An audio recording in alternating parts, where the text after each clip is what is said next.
ឈប់ប្រកាន់នឹងរៀមរា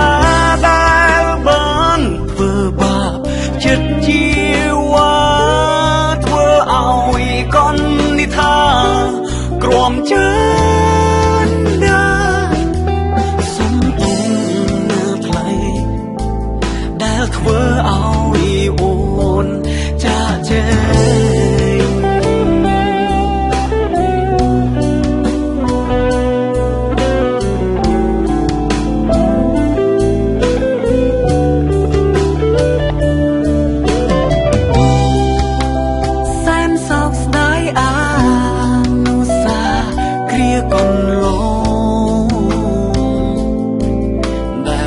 ធ្វើ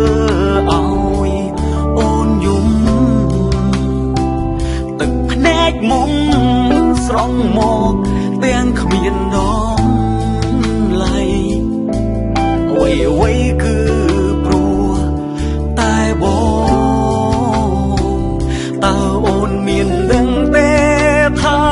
បងរងចាំយូរខែយូរឆ្នាំចាំបងនឹកអូនណាតើអូនមាននឹកបងទេស្រមោលមៀមមេនៅតែស្ថិតក្នុងចិត្តបងអូនតើពេលនេះអូននៅទីណាសូមឈប់ប្រកាន់នឹងរៀមរា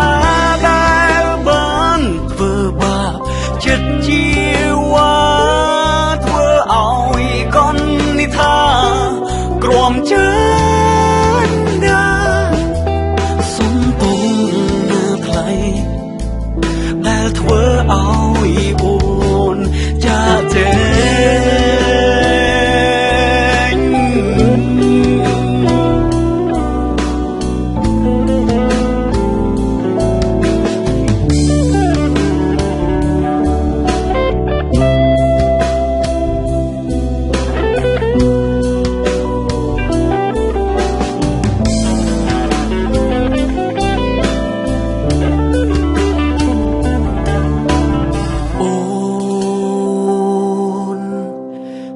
ពេលនេះអូននៅទីណា